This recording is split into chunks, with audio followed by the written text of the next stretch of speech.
Frustrating to get a small lead and put South Africa in a bit of pressure.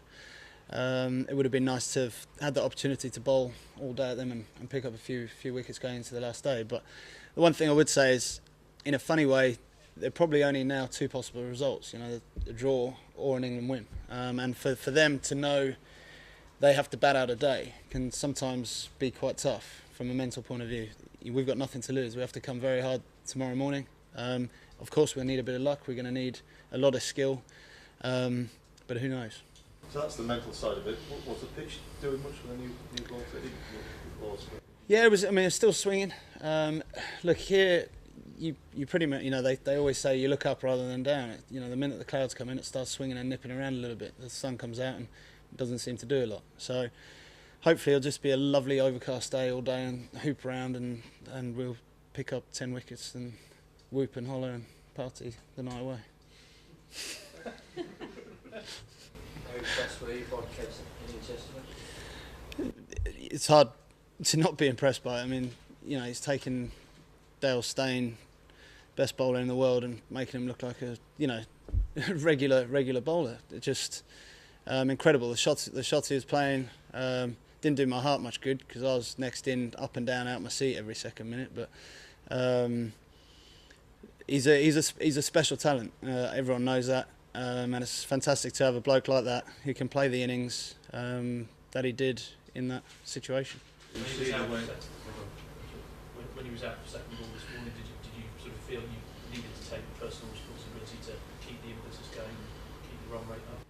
Yeah, well, you do. I mean, if you're the batter in, certainly batting at number 7, one of the things you have to do is sort of manage the tail. I mean, Brezi's a better batter than a tail ender, but you know that bottom order, lower order. One of my roles is to manage that, how we play those, you know, last few wickets, and maybe take the responsibility to score at a rate or put pressure on bowlers when you can. But ultimately, you have to just play your natural game and see where you get to.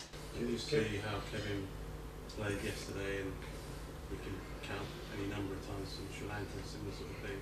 Do you worry or fear about how much longer you will get him to be part of your team? Look, Kev will do what Kev wants to do, and it's up to him to do it. Obviously, you watch a bloke bat like that and you want him in your team. Of course you do. Why wouldn't you? But the very special thing about this England team is it is a team. There's no one person that's done more than anyone else, and that is a very, very strong thing. To have 11 blokes pulling in the same direction is a very powerful thing. And that, by the way, is not me saying that Kev hasn't been part of that 11. Kev has been a big part of that 11. But what I am saying is, look, it would be a huge loss and a sad loss, but the important thing for this team would be that whoever the bloke that takes his place comes in and all 11 of us are pulling in the same direction. That's what makes this England team a good team. I guess the point I'm driving at is, you know, around this series and the build-up to this series, you know, off the field there have been several issues, and issues as to whether his priority might lay the IPL, for example, or other commercial forms of the game. Do you just want to hold on to him for as long as you possibly can because he can do what he did yesterday?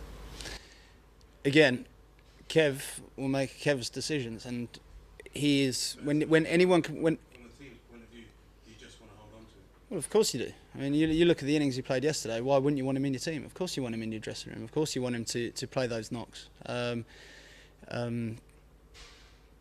goes without saying. Do you think there might be a chance that he won't be around much longer? You kind of getting that vibe? Kev was in here yesterday. Did you ask him? We did, yeah. What did he say? He said that's what matters to do with this test match. The innings I played. Same answer then. It's quite an interesting talking point. Obviously, he's No, it's a very interesting talking point, but I don't have a clue what Kev's going to do. I mean, as I say, all I can say is he's a freak. He's an unbelievable batter, and to play that innings he did yesterday was fantastic. And my God, you want him in your team. I bet the South Africans at one stage were wanting him, you know, in their team yesterday because he's a great player. But I don't know what he's going to do. I don't think he knows what he's going to do at the moment. So we'll have to wait and see.